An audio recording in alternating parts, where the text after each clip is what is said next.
بسم اللہ الرحمن الرحیم۔ آج کا ہمارا موضوع نہایت دلچسپ ہے اور بہت ہی پر اسرار بھی ہے۔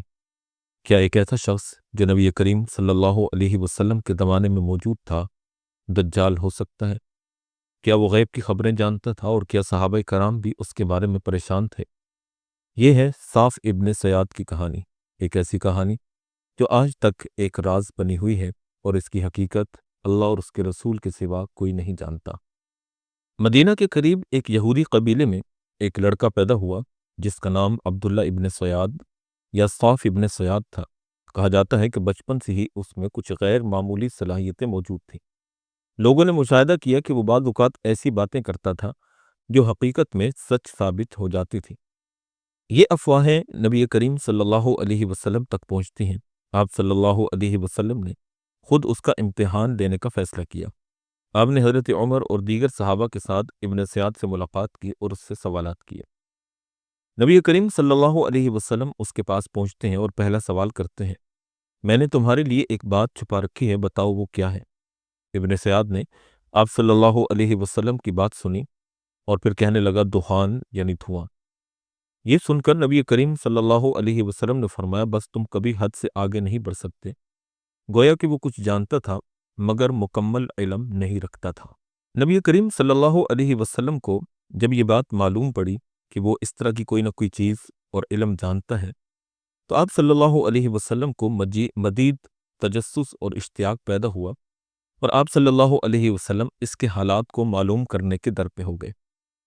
چنانچہ آپ صلی اللہ علیہ وسلم دوسرے دن حضرت ابی بن کعب انصاری کو ساتھ لے کر اس نخلستان یعنی باغ کے اندر تشریف لے گئے جہاں ابن سیاد مقیم تھا۔ وہاں پہنچ کر دیکھا کہ وہ ایک چادر تانے بستر پر دراز ہے اور چادر میں سے غن کی آواز آ رہی ہے۔ آپ اس حقیقت کے پیش نظر کہ جب کسی مفسدہ یعنی شر کا خوف ہو تو افشاء راز اور اظہار حقیقت جائز ہے، کھجور کے درخت کی شاخوں کی آڑ میں چلے گئے تاکہ اس کے لیے یہ جاننے سے بیشتر کہ آپ صلی اللہ علیہ وسلم تشریف لا چکے ہیں اس کی گنگناہٹ کا مفہوم اور اس کا مطلب سمجھ سکیں جو مخفی اور ناقابل فہم تھا۔ ابن سیاد کی ماں نبی علیہ الصلوۃ والسلام کو دیکھ کر پکار اٹھی کہ دیکھو صاف محمد تشریف لائے ہیں۔ ابن سیاد حضور صلی اللہ علیہ وسلم کی تشریف آوری سے مطلع ہو کر خاموش ہو گیا۔ اگر اس کی ماں خاموش رہتی تو اس کی باتوں سے اس کی حقیقت حال پر مزید روشنی پڑ سکتی۔ اس کے بعد پیغمبر خدا صلی اللہ علیہ وسلم نے ظہور دجال کے متعلق ایک نہایت فصیح اور بلیغ خطبہ دیا اور واپس تشریف لے آئے۔ یہ روایت ہم نے آپ کے سامنے صحیح مسلم سے بیان کی ہے۔ اسی طرح حضرت ابو سعید خدری رضی اللہ تعالیٰ عنہ کہتے ہیں کہ اسی طرح ایک اور مرتبہ نبی اکرم صلی اللہ علیہ وسلم اور حضرت ابوبکر و عمر مدینہ طیبہ کے ایک کوچہ میں ابن سیاد سے ملے۔ نبی علیہ الصلوۃ والسلام نے اس سے پوچھا کہ کیا تم میری رسالت کا قائل ہے؟ کہنے لگا کیا آپ بھی مجھے اللہ کا رسول مانتے ہیں؟ آپ نے فرمایا آمنت باللہ و ملائکتہ و کتبہ و رسلہ، اور چونکہ تو کذاب ہے اس لیے تجھ پر ایمان نہیں لا سکتا۔ اس کے بعد آپ صلی اللہ علیہ وسلم نے دریافت فرمایا کہ تجھ پر کیا بشارتیں آتی ہیں؟ اس نے کہا کہ میں دیکھتا ہوں کہ عرش پانی پر کھڑا ہے۔ فرمایا تو عرش ابلیس کی سطح آب پر دیکھتا ہوگا۔ بعض احادیث نبویہ میں وساوس کے متعلق مذکور ہے کہ ابلیس اپنا تخت پانی پر بچھا کر اپنی ذریات کو فتنہ بازیوں اور فتنہ انگیزیوں کے لیے لوگوں کے پاس بھیجتا ہے۔ ابن سیاد اسی ابلیسی تخت کو پانی پر دیکھ کر گمان کرتا تھا کہ یہ عرش الہی ہے۔ اس کے بعد حضور صلی اللہ علیہ وسلم نے دریافت فرمایا کبھی کچھ اور بھی دیکھا؟ جواب دیا میں 2 صادق اور 1 کاذب یا 2 کاذب اور 1 صادق کو دیکھا کرتا ہوں۔ آپ صلی اللہ علیہ وسلم نے فرمایا اس شخص پر اپنا معاملہ مختلط ہو گیا یعنی خلط ملط ہو گیا ہے اور اسے اپنی نسبت بھی یقین نہیں کہ وہ سچا ہے یا جھوٹا ہے۔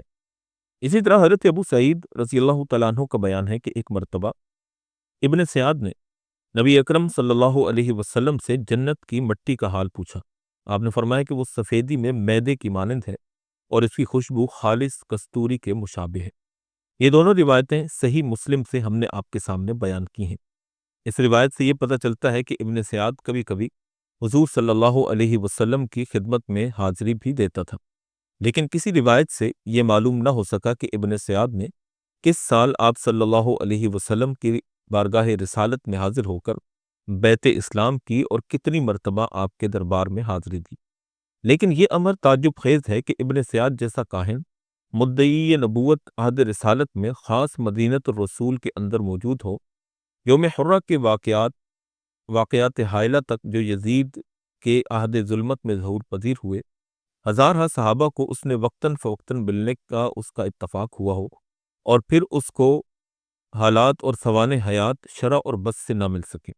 یعنی یہ ایک عجیب بات ہے کہ اس آدمی کو اتنی لمبی عمر بھی ملی، لیکن پھر بھی اس کے حالات پردہ خفا کے اندر ہیں، اور اس کے تفصیلی حالات ہمیں تاریخی اور حدیثی روایتوں میں نہیں ملتے۔ ابن سیاد کو دجال اکبر بعض لوگ سمجھتے ہیں، اور علماء اس کے متعلق مختلف قسم کے اقوال نقل کرتے ہیں۔ اس پر تفصیلی گفتگو ہم آپ کے سامنے آخر میں کریں گے۔ فی الحال ہم آپ کے سامنے ابن سیاد کے والدین سے دو صحابہ کی ملاقات کا واقعہ جو ہے وہ بیان کرتے ہیں۔ چنانچہ حضرت ابو بکرہ رضی اللہ تعالیٰ عنہ نے رسول اکرم صلی اللہ علیہ وسلم سے روایت کی کہ دجال کے والدین کے یہاں 30 سال تک کوئی اولاد پیدا نہ ہوئی۔ اس کے بعد ان کے گھر ایک کانا لڑکا پیدا ہوا جس کے بڑے بڑے دانت ہوں گے اور دنیاوی لحاظ سے نہایت ہی حقیر اور کریہ المنظر ہوگا، یعنی بدصورت ہوگا۔ نیند کے وقت اس کی آنکھیں تو سوں گی، لیکن دل بوجہ ہجوم و وساوس اور خیالات فاسدہ کے جو کہ شیطان القا کرے گا بیدار رہے گا، جس طرح کہ حضور صلی اللہ علیہ وسلم کا دل کثرت افکار صالحہ اور وحی اور الہامات کے پے در پے نازل ہونے کی وجہ سے نہیں سوتا تھا۔ اس کی ناک پرندے کی چونچ کی مانند گول ہوگی، اس کی ماں بہت فربہ اندام اور لحیم و شحیم ہوگی، اور اس کے ہاتھ بہت لمبے ہوں گے۔ حضرت ابو بکرہ کہتے ہیں کہ ہم نے مدینہ کے ایک یہودی کے گھر میں ایک کانا لڑکا پیدا ہونے کا حال سنا۔ میں اور زبیر بن عوام اس کے والدین سے ملے اور انہیں ان تمام صفات سے متصف پایا جو جناب رسول اکرم صلی اللہ علیہ وسلم نے دجال کے ماں باپ کے متعلق بیان فرمائے تھے۔ ہم نے پوچھا تمہارا کوئی بیٹا بھی ہے؟ انہوں نے کہا کہ 30 سال تک تو ہمارے یہاں کوئی اولاد نہ تھی، لیکن اب ایک کانا اور بڑے بڑے دانتوں والا حقیر سا لڑکا پیدا ہوا ہے۔ اس کی آنکھیں تو سوتی ہیں مگر دل بیدار رہتا ہے۔ ہم وہاں سے چلے تو ہم نے لڑکا بھی قریب ہی دھوپ میں پڑا پایا۔ یہ لڑکا جو پست آواز سے گنگنا رہا تھا سر کھول کر بولا، تم نے کیا کہا؟ ہم نے کہا، کیا تم نے ہماری بات سنی؟ کہنے لگا، بے شک وہ میری آنکھیں سوتی ہیں لیکن میرا قلب بیدار کہتا ہے۔ یہ روایت جامع ترمذی کے اندر حضرت امام ترمذی رحمہ اللہ نے نقل کی ہے۔ ابن سیاد پر دجال ہونے کا شبہ اس بنا پر بھی کیا جاتا تھا کہ وہ شکل اور شباہت اور شمائل اور خصائل میں دجال سے بہت ہی مماثلت رکھتا تھا۔ چنانچہ جس طرح دجال کی ایک آنکھ دانے انگور کی مانند پھولی ہوگی، اسی طرح ابن سیاد کی ایک آنکھ بھی ابری ہوئی تھی۔ چنانچہ حضرت عبداللہ بن عمر رضی اللہ تعالی عنہما جو کہ مشہور صحابی ہیں اور نبی کریم صلی اللہ علیہ وسلم کے برادر نسبتی بھی ہیں، کہتے ہیں کہ میں ابن سیاد سے ملا تو دیکھا کہ اس کی ایک آنکھ پھولی ہوئی اور اوپر کو اٹھی ہوئی ہے۔ میں نے پوچھا کہ تمہاری آنکھ میں کب یہ خرابی پیدا ہوئی؟ تو کہنے لگا کہ میں نہیں جانتا۔ میں نے کہا کہ بندے خدا، تیری آنکھ تیرے سر میں ہے اور تجھے اس کی خرابی کا حال معلوم نہ ہو سکا؟ ابن سیاد کہنے لگا کہ اگر خدائے قادر اور توانا چاہے تو تمہارے ہاتھ کی اس چھڑی میں بھی ایسی ہی آنکھ پیدا کر دے۔ ابن سیاد کے اس جواب کا منشا یہ تھا کہ اللہ تعالیٰ اس بات پر قادر ہے کہ جمادات میں بھی آنکھ پیدا کر دے، اور جس طرح اس جماد کو اپنی آنکھ کا شعور اور آشوب چشم کا احساس نہیں ہوگا، اسی طرح ممکن ہے کہ انسان بھی کثرت اشتغال اور ہجوم و افکار کی وجہ سے ادراک سے اور چیزوں کے یعنی اشیاء کے ادراک سے غافل ہو جائے اور اس کا ادراک نہ کر سکے۔ حضرت عبداللہ بن عمر کہتے ہیں کہ اس کے بعد ابن سیاد گدھے کسی آواز کے ساتھ چیخنے لگا۔ یہ آواز ایسی کریہا اور بھیانک تھی کہ میں نے کسی گدھے کی بھی ایسی مکروہ آواز نہیں سنی تھی۔ میرے احباب کا خیال تھا کہ میں نے ابن سیاد کو اپنی لاٹھی سے اتنا پیٹا کہ لاٹھی ٹوٹ گئی، حالانکہ مجھے کچھ معلوم نہیں کہ کیا پیش آیا اور وہ کیوں چیخا۔ اسی طرح ابن سیاد کے ایک یہودی ساتھی نے یہ گمان کیا تھا کہ میں نے اس کو گھونسا رسید کر دیا، حالانکہ یہ خیال بھی سراسر غلط تھا۔ یہ روایت بھی صحیح مسلم جلد دوم کے اندر منقول ہے۔ اب ہم آتے ہیں اس سوال کی طرف کہ کیا ابن سیاد ہی دجال اکبر تھا اور نبی علیہ الصلوۃ والسلام کے زمانے میں وہ ظاہر ہوا اور اللہ رب العزت نے نبی علیہ الصلوۃ والسلام سے کسی حکمت کے تحت اس کی ملاقات کروا دی، یا یہ کوئی اور آدمی تھا یہ معاملہ بڑا پیچیدہ اور مشکل ہے کیونکہ اس کے بارے میں کوئی بھی صحیح اور مستند روایت ہمیں نہیں ملتی۔ البتہ بعض روایات کی بنیاد پر بعض محدثین اور صحابہ نے اور تابعین نے اس چیز کا دعویٰ کیا کہ ابن سیاد ہی دجال اکبر تھا۔ چنانچہ محمد بن منقدر رحمہ اللہ کہتے ہیں کہ میں نے جابر بن عبداللہ رضی اللہ تعالیٰ عنہ کو اس بات پر حلف اٹھاتے ہوئے دیکھا کہ ابن سیاد ہی دجال ہے۔ میں نے کہا تعجب کی بات ہے کہ آپ اس بارے میں اللہ کی قسم کھاتے ہیں۔ حضرت جابر نے جواب دیا کہ امیر المومنین عمر رضی اللہ تعالیٰ عنہ نے میری موجودگی میں نبی علیہ الصلوۃ والسلام کے روبرو اس بات پر قسم کھائی تھی اور حضور صلی اللہ علیہ وسلم نے اس بات پر انکار یا اعتراض نہیں کیا تھا۔ یہ روایت بھی صحیح مسلم کے اندر منقول ہے۔ اس روایت کے متعلق بعض علماء کا خیال ہے کہ امیر المومنین حضرت عمر بن خطاب نے ابن سیاد میں بعض دجالی علامتیں دیکھ کر اسے ہی دجال یقین کر لیا تھا، اور ان کے حلف کا اصل مبنی یہ تھا کہ ابن سیاد ان دجالوں یعنی عیاروں میں سے ہے جو دعوی نبوت کے ساتھ فتنہ انگیزی کریں گے۔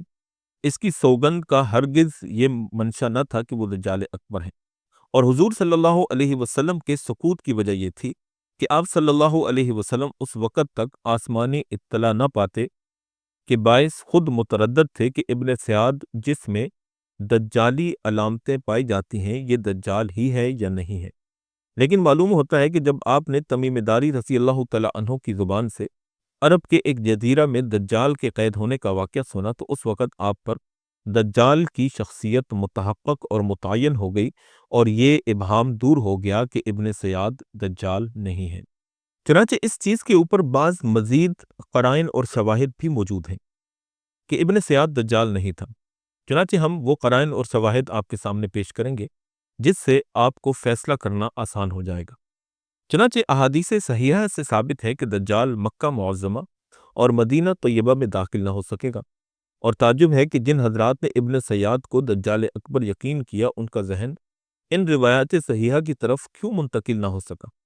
ایک روایت میں خود ابن سیاد نے بھی اسی ارشاد نبوی سے استدلال کر کے اپنے دجال ہونے کی نفی کی تھی۔ چنانچہ حضرت ابو سعید خدری رضی اللہ تعالیٰ عنہ کا بیان ہے کہ ایک مرتبہ مدینہ سے مکہ مکرمہ جاتے ہوئے ابن سیاد کا رفیق سفر تھا میں۔ اثناء گفتگو میں وہ مجھ سے کہنے لگا کہ میں نے لوگوں سے اتنا دکھ اٹھایا ہے کہ میں چاہتا ہوں کہ رسہ درخت سے باندھ کر اس کا پھندا گلے میں ڈال لوں اور پھانسی لے لوں۔ تو حضرت ابو سعید کہتے ہیں کہ میں نے پوچھا کہ آخر اس کی کیا وجہ ہے؟ کہنے لگا وجہ یہ ہے کہ لوگ مجھے دجال سمجھتے ہیں۔ کیا آپ نے رسول اللہ صلی اللہ علیہ وسلم کو یہ فرماتے نہیں سنا کہ دجال لاولد ہوگا اور میں صاحب اولاد ہوں؟ کیا پیغمبر اسلام صلی اللہ علیہ وسلم نے یہ نہ فرمایا تھا کہ دجال کافر ہوگا اور میں مسلمان ہوں؟ اور کیا سرور عالم صلی اللہ علیہ وسلم نے یہ نہ فرمایا تھا کہ دجال مکہ اور مدینہ میں داخل نہ ہوگا؟ لیکن میں مدینے میں پیدا ہوا اور وہیں سے آ کر مکہ معظمہ کی طرف جا رہا ہوں۔ حضرت جابر کا بیان ہے کہ ابن سیاد واقع حرہ میں جبکہ یزید کا لشکر اہل مدینہ پر غالب آیا گم ہو گیا۔ بظاہر یہ روایت اس بیان کے منافی ہے جس میں مذکور ہے کہ وہ مدینے میں مرا، اس پر نماز جنازہ پڑھی گئی۔ اگر اس روایت کا مفہوم عام اور موت کو بھی شامل ہے تو کچھ منافات نہیں، کیونکہ دونوں کا محصل یہ ہو سکتا ہے کہ وہ واقع حرہ میں مرا ہو اور اس کی نماز جنازہ پڑھائی گئی ہو۔